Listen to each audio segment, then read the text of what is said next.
wrote the, wrote the Brazilian pedagogue Paulo Freire in his famous book, Pedagogy of Freedom. Technology interventions should enhance teacher engagement with students. And at this juncture, it is significant to discuss the changing role of educators in technology-supported learning when we have an eminent resource person with us, Professor Ali Raza Moswi, the former Pro Vice Chancellor and Registrar, the English and Foreign Languages University, Hyderabad, Dean School of Earth Sciences, and Head Department of Geography, Central University of Karnataka. Professor Ali Raza has 15 years experience of academics and academic administration of higher education spread over 3 central universities. Sir has served both as a member of the faculty and as an academic administrator, with the exposure at the national level by serving in committees of University Grants Commission, the Ministry of Human Resource, and several other development bodies. To name few awards that Sir has received, Sir was awarded the Dr. D.C. Pavate Visiting Fellowship at the Center for International Studies, University of Cambridge, and Sir was also awarded the Jawaharlal Nehru Memorial Fund Fellowship for Doctoral Studies. I deem it a great privilege to welcome Sir to this gathering. Welcome, Professor. I also welcome all the delegates, principals, and academicians from various institutions. Now, without much ado, I invite Sir Professor Ali Raza Moswi to take over the session. Over to you, sir.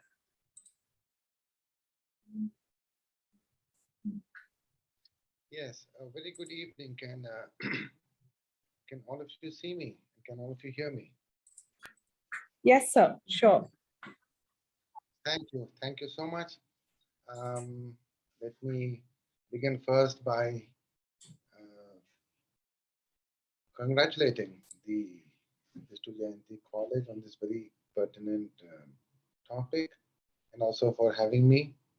And your level of interest is very clear, because it's the time when normally many people are packing up and going home, whereas you're all attending this meeting, and that shows that not only a high level of involvement, but also, I hope, a desire to know exactly what's happening in the country now.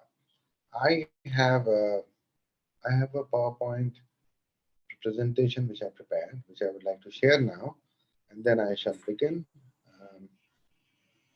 One moment.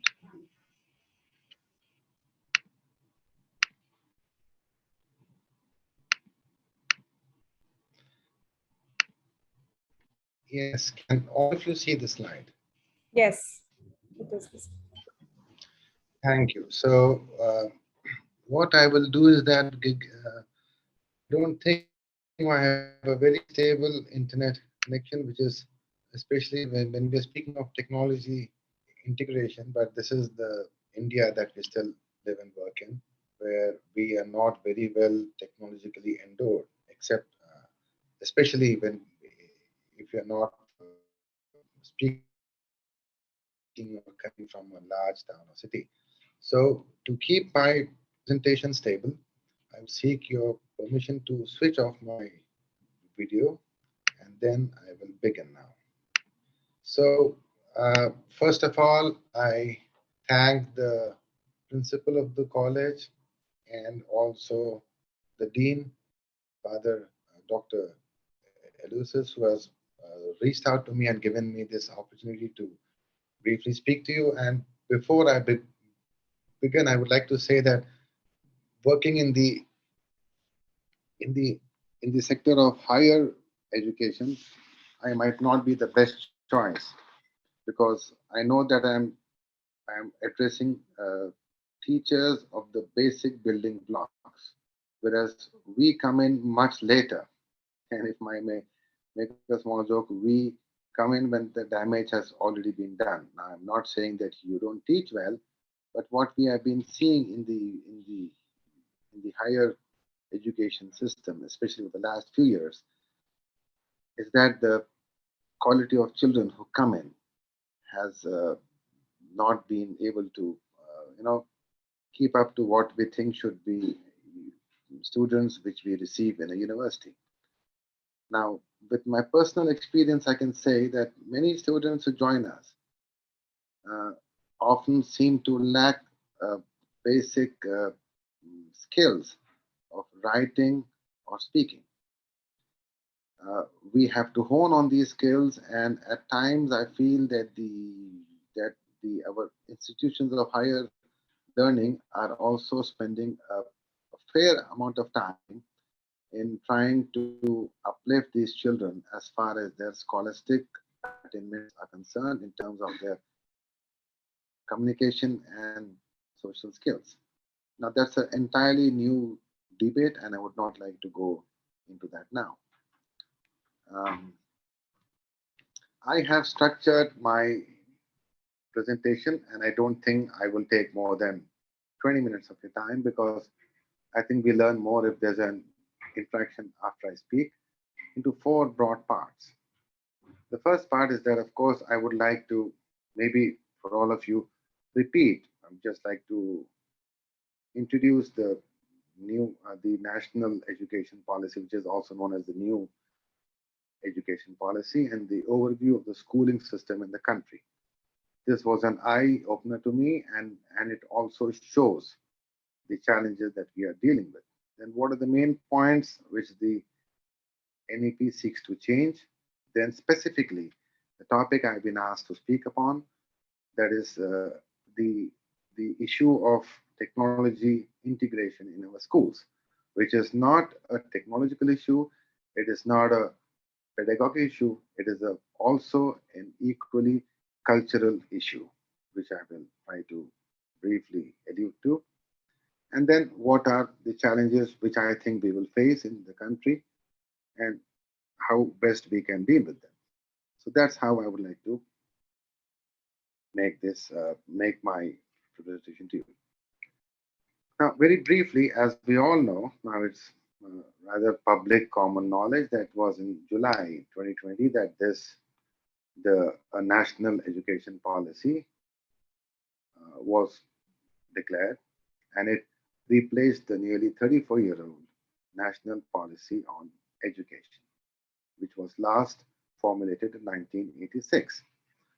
Now, from 1968 to 2020, if you see how the focus has changed, like the first 20 years, it was the from the first to the second policy, it was mainly about building the system and including people to be part of the system. Now, the second policy, and as far as school education was concerned, it was as late as 1992 that the the right to free and compulsory school education, which was also known as Sarva Shiksha Abhiyan, actually came to be implemented. So from 1968 till 92, there was school education actually did not uh, play an important role, neither was it in the focus. It is only now, since 1992, and of course now in 21 or I mean in 2020, that we have a separate, very focused policy which tries to focus on school education, which is, from what we have come to understand it, and it's all of more of theory of now, because that we have not been able to implement it fully.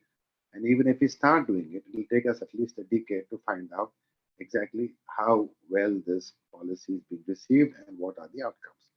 So we will not be in a position to judge if this is a good policy or a bad policy, or could have been much, improved or better. That's too early for that. But as of now, there are a lot of new ideas which have been thrown in the mix, which which include a student-centric approach, focusing on skill enhancement, adopting a multidisciplinary approach, and basically trying to weld skills and learning into the same scholastic model, which was not there in India at all I mean, there was an experiment earlier as far as polytechnic education was concerned.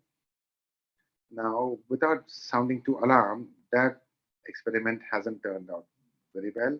But now we'll see how this skill at the school level, how actually this is going to turn out, and that remains to be seen.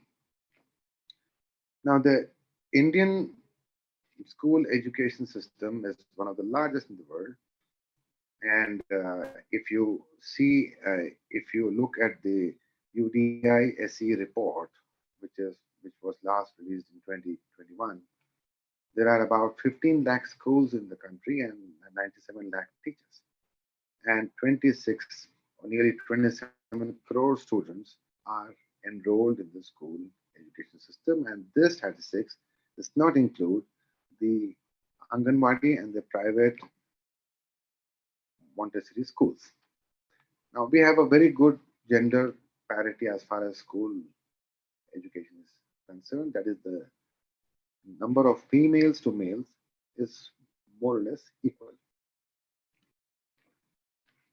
As we can see from this chart here, that we find that throughout, be it from the primary to the upper primary to the secondary to the higher secondary level, the number of boys and girls is more or less equal and same.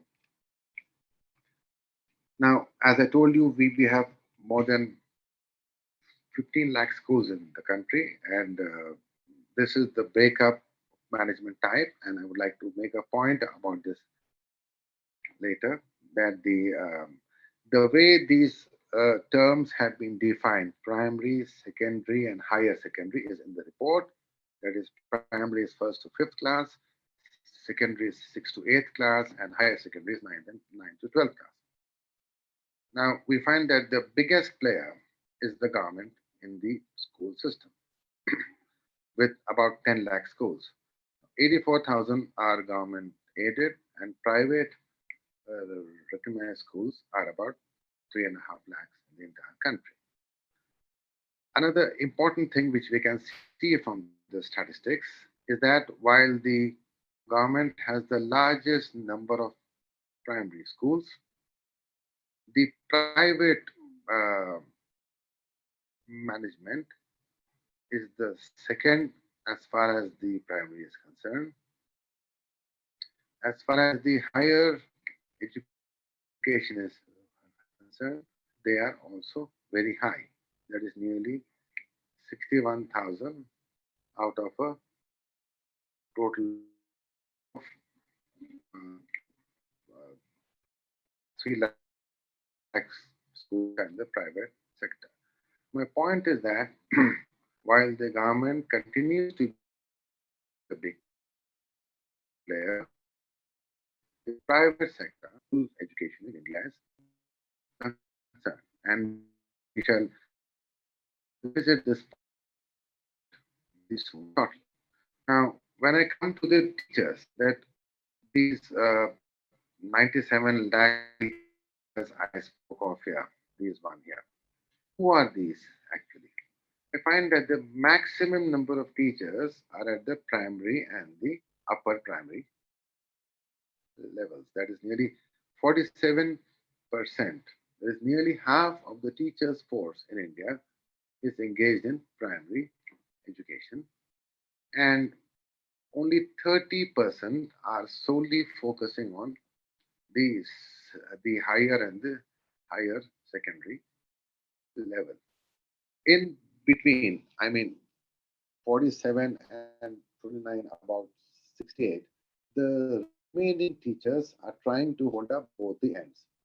The first point which struck me was that school education maybe needs to be more professionalized, and it is not so now in India as far as the statistics show, with teachers being rather unevenly spread as far as the level of education is concerned. Now, this is a very important statistic, and this will give us some insights, because when we speak about technology integration, or if we say that the new education policy has to be student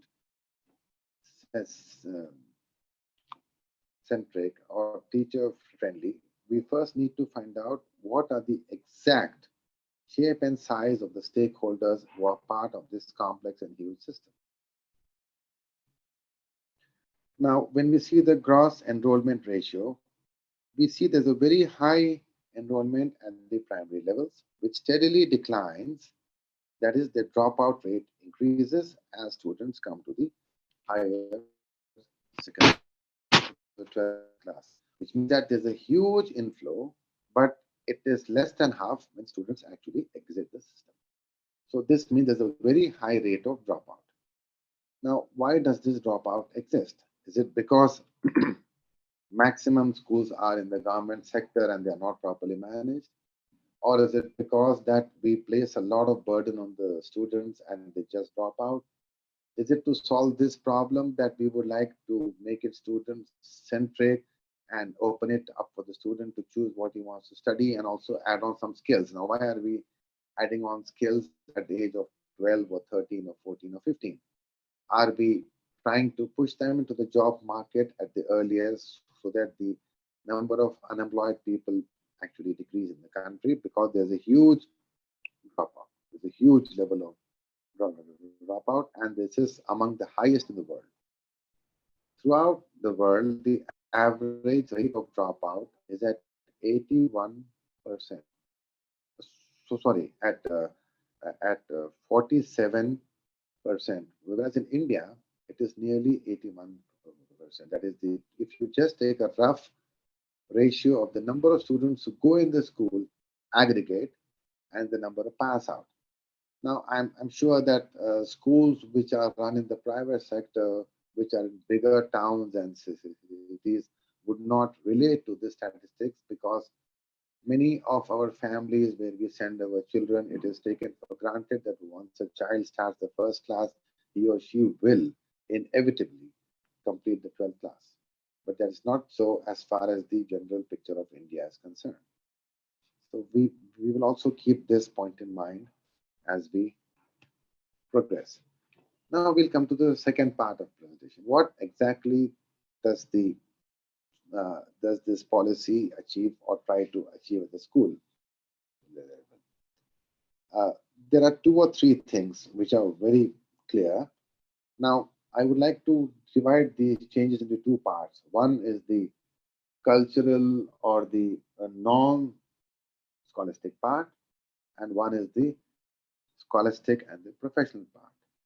Now, scholastically and professionally, what we will try to do is that make the student feel more free, try to make learning more engaging,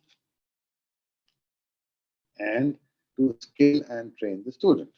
Now, the non-scholastic part or the non-professional part is about, you know, this to imbibe in the student a better appreciation of his or her culture, history, language, and to appreciate the country more than what was being done earlier.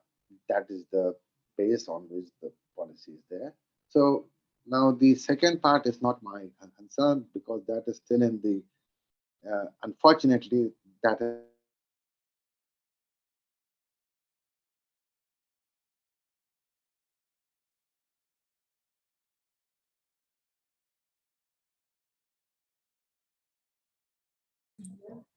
Sir,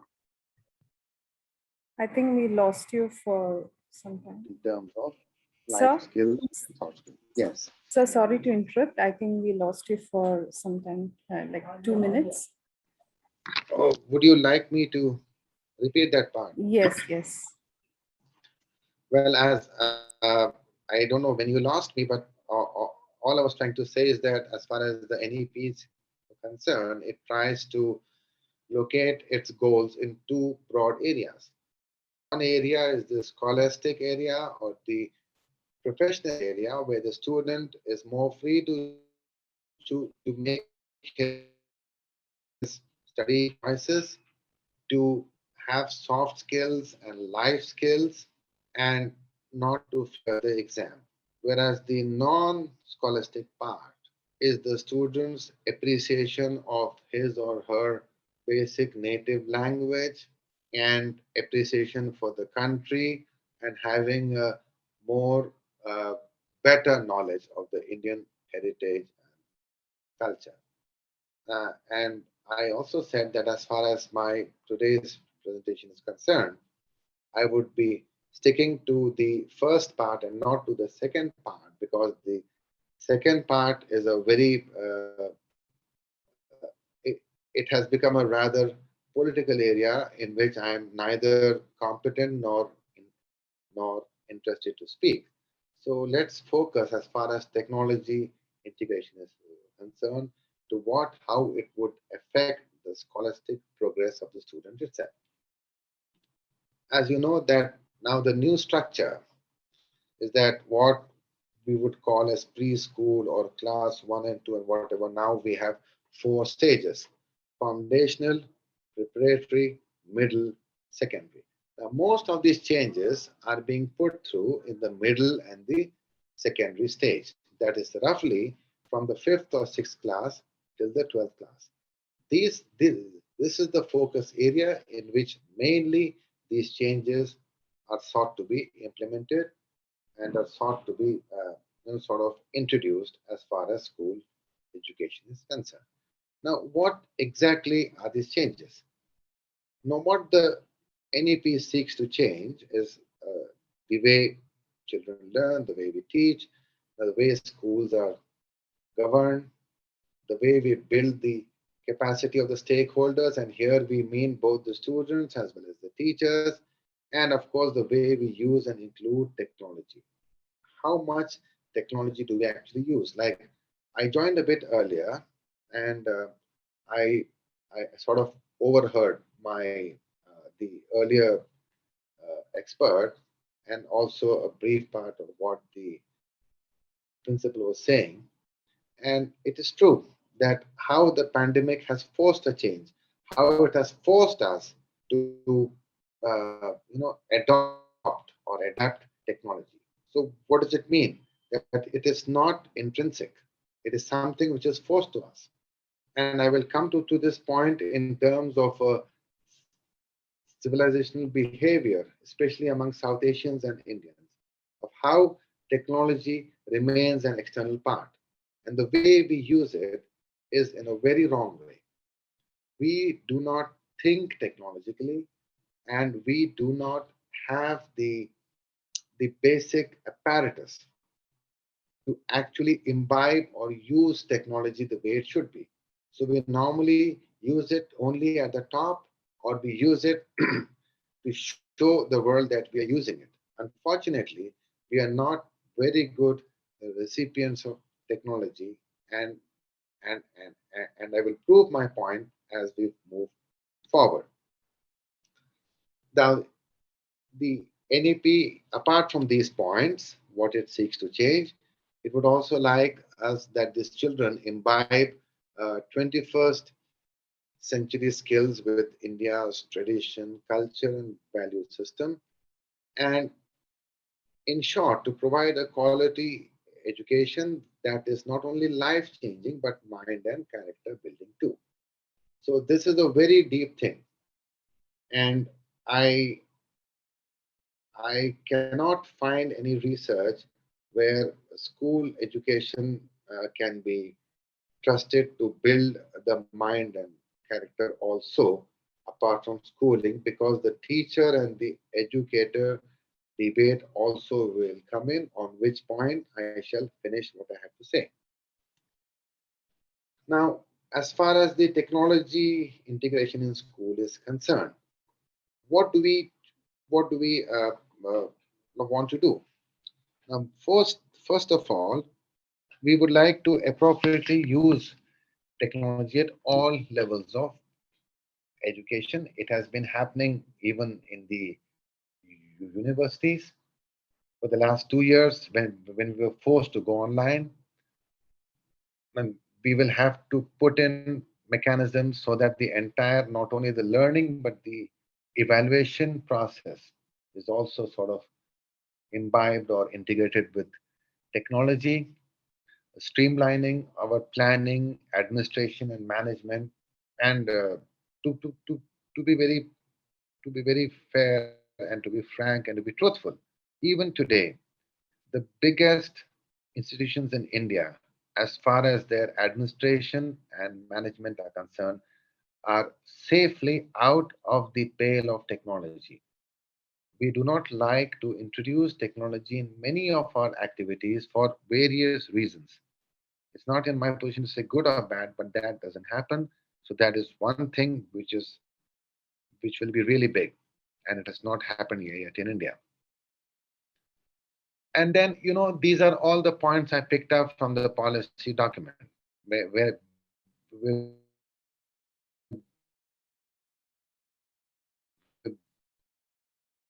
I thought that, you can also read this important for the purpose of today's presentation. One big point is digital devices, because technology flows only through a protocol, a device. And the smartphone has become the biggest and the most, what should I say, popular figure of technology. But alas, that is not at all enough, and that will do more harm than good. So we need specific devices in the country. It could be tabs, it could be personal computers, it could be laptops, it could be anything which is affordable and which is durable. So, on that front, we have not done anything at all till now. Then, we also do not have enough digital or technological resources yet. I'm, my tone should not be seen as being critical, but I'm just trying to point out the big challenges which lie ahead. Because if you decide to have if you decide to draw water from a river, it is assumed that you have a pumping and a piping system in place, apart from the even the river having enough water. Now, as far as technology is concerned, unfortunately, we neither have enough water, let alone the pumping or the piping structure. It does not exist in the country at all, and that is going to be a very big challenge. Now, when I gave that analogy of the river and drawing the resource from it, we need to promote, or we need to actually create e-learning platforms and to prepare school or scholastic content on the net.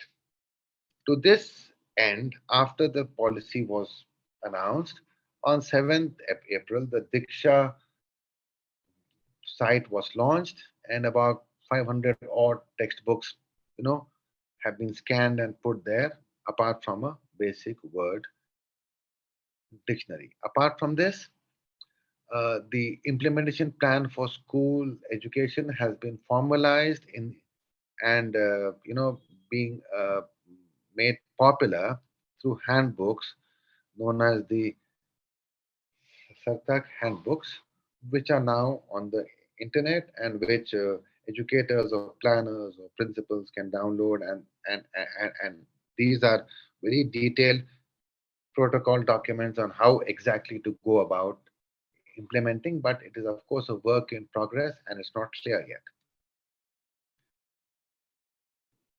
Now the now when we come to the main part, that is integration of technology. Perfect. Integration of technology has forcefully been done. It has been done in a very haphazard way because it was very accidental, it was forced upon us, and it'll only grow now. That's fine. But since it was not planned, it will need to be much better planned. Now, if you look at the school education system in the country, the pros are it's a very huge and a gender inclusive system. It's diverse in its social and institutional composition, as one of the largest in the world in terms of its geographic spread and reach. But when we come to the cons or the challenges or the problems of the system, it is largely unstructured and non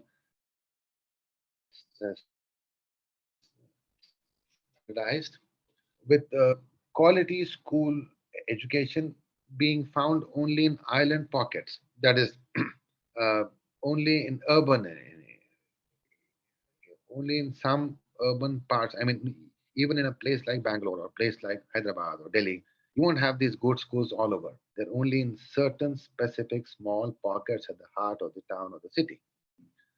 Now, and we also know that there's a high dropout as a child studies, and as a, as a people at the historic and civilization scale, Indians are basically person to person people. It looks so weird for me to sit and speak to this laptop, and you are hearing my voice and seeing this black screen. This is not the way we think, and this is not the way we think is the right thing to do. So the virtual world is an alien world, and everybody at all levels tries to resist this world. Now, this will continue to the biggest challenge because changing your LAN in the college or to giving Wi-Fi there, these are the easy things. But to be able to use them, to be able to honestly think that these things are useful to you and they're helpful to you, that change in the mindset is nowhere in the horizon as far as the average Indian educator or parent or child is concerned. And that is the biggest challenge which remains unanswered. And this has been historical. I mean, why were we not teaching online 20 years ago, 10 years ago, 5 years ago? Why were e-books not popular so many years ago, where they started to become popular the world over? There, there was reason. And the main reason was that these things were not culturally acceptable. Now that we are forced to, but then I mean, throughout India, if the online system is working, then why is this hurry to go back to offline education? Which means that we have adopted technology because we were forced to, and the minute that force or that need was left, we have abandoned it, and we will continue to abandon it. So when we speak about technology integration, it is not just a matter of policy or an IT schedule or an IT plan. It is about changing the mindset and allowing technology more acceptability, which is the biggest challenge. And I'm speaking like this because with my 20 years of experience both in India and some years abroad, when we go on NAC visits or when we go and visit some school or college wherever children study, or I go to so many different central or state universities in their finance meetings or their academic councils and all. Everywhere, I find that technology and its use is seen as something which can be done away with. It is not something which is deemed important, and since it is because it is not deemed important, it is not implemented. It's very simple.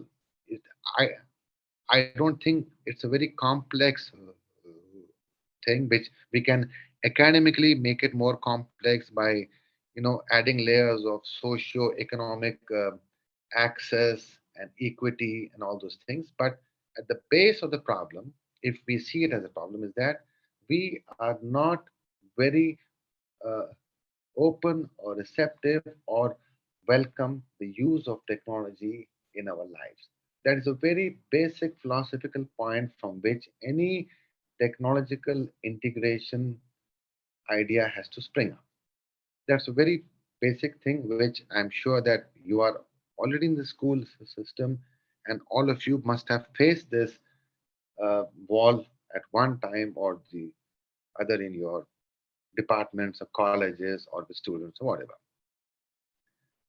Look at this chart.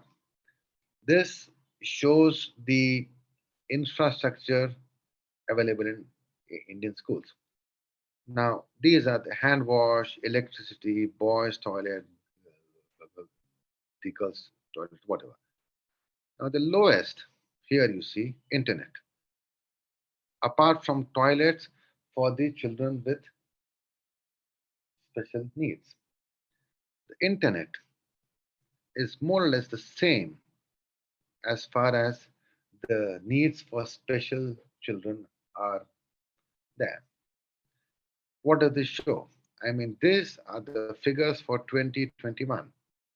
We know that the IT, what we like to see, the IT industry or the internet came to India in the 1980s, the 1990s, the 2000s, but even till today, only 20% of the schools actually have an internet connection. These are statistical figures from the USID report for 2021. Now, in a scene like this, is this because we don't have the money for the net? Is this because we didn't have the resources? Or is it because we never felt it as an important part of education? And now the post-pandemic world has forced us to do it. No, because if we don't have another wave of this COVID, I'm sure that we'll go back to what we were in the 2000 or 2002 or 4. So honestly, the biggest problem is that when over time, for the last 70, 80 years, we have bought electricity to nearly every school in the country. We have bought basic sanitation and healthcare to nearly every other school in the country. This is for the entire country. We have built ramps, we have built libraries, but internet is one of the most languishing part of our school infrastructure in the country, and there is no uh, logical reason why it has remained so. Because to build these things has requires crores of rupees. To buy books in the library will require lakhs of rupees. But even though we are a cash-strapped country who are always, poor as far as our resources are concerned, a country like this never thought it important to have IT or the internet as its lifeblood so that its resources can be maximized. So when I made the point of our right in the DNA in the gene, you need to access, you need to accept, you need to adopt technology. That does not exist, even though we have been exposed to the world and to the net since the last 20 years. We have been using it extensively for entertainment, for the so called social media, and for all those things which make our minds become less healthy. But we never thought of implementing it for our schools and for our education. As we have seen from our earlier charts, that the government is the single biggest player, and but the private initiative is growing and it is focused more on the secondary and higher education in the country. Arguably, then, this sector holds the promise for a new beginning because unfortunately, change in the government sector is nearly impossible. To bring change in that sector, and being in the government sector myself for the last 22 years, I speak with my experience that the government sector or a government employee not like change. Whatever be the reason, change is not at all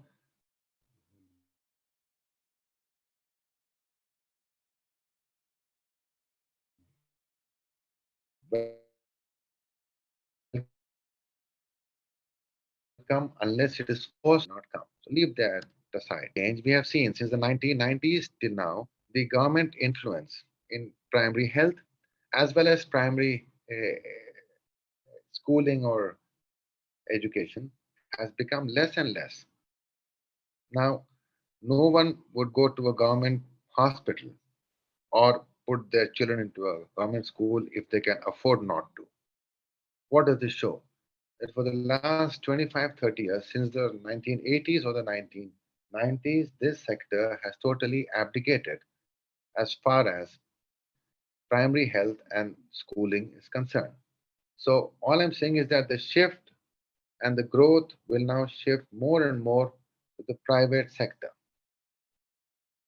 because it is the private sector or the schools which are located in urban pockets who alone will have the power or will have the initiative or even the interest or the resources or the understanding to actually implement these policies. Very basically, the NEP is trying to create a hybrid of both the teacher and the educator. This leads me to the last part of my presentation, that how do we differentiate between the teacher and the educator. Now, a teacher, I can call myself also a teacher like all of you do. We are playing a very basic traditional role of teaching, who is, and we are imparting both information and learning as part of the cultural ecosystem. This is good, this is bad, this is yes, this is no, this is black, this is white. That is teaching. It is not education, but it's teaching. Teaching is not just what is in the textbook. It is about whatever moral structure we believe in, whatever belief system we ascribe to, and what we believe is the right or the wrong way to live life. That is the teacher. Whereas education is a totally different ball game. It is not common at all to teaching. So teaching and education are two very different things.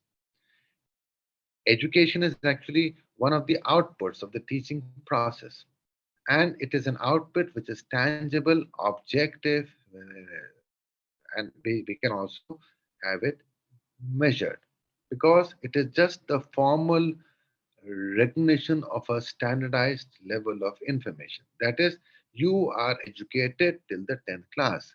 It means that you may know how to read or write. You are educated till the degree or the postgraduate or a PhD. You are educated. You are not taught. You are only educated. So it means that education tries to quantify a qualitative process, but the qualitative process is of the teacher teaching. Now, if a teacher and an educator are mixed, then that becomes a very explosive and a very different combination, which is rather experimental, but that is what now we are trying to achieve as far as the NEP is concerned. Because I like to give this example that if teaching is speed, then education is velocity, in the sense that that is the direction which teaching takes to reach some goals. So teaching and education are like speed and uh, velocity. They are very closely linked to each other, but they are not the same. Now the NEP proposes to place teaching process in the fast lane, relying heavily on internet and online and technology integration. It tries to build about a hybrid of skills and learning, and it will now force, and it may be a good thing, that teachers also become educators. So this entire integration of technology into teaching, I tried to locate my entire talk on rather maybe intangible, if apparently confusing, but in the world of ideas, that what is coming towards us is not just filling our schools with computers or the atmosphere with the internet. No, we will have to actually reinvent and rethink how we understand and what do we mean by technology, and how that will become a part of our entire system, right from the DNA to the entire structure. You cannot apply technology selectively or in some parts. Technology is a very strange thing. It is either there or it is not there. You cannot pervert it and say that some parts which that doesn't work. That doesn't work.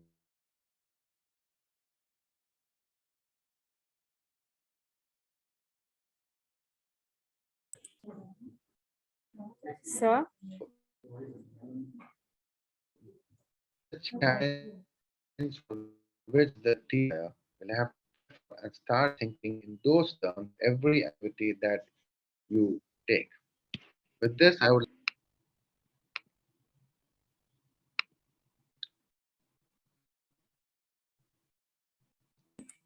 Yes, can you hear me? Yes, sir. Thank you very much.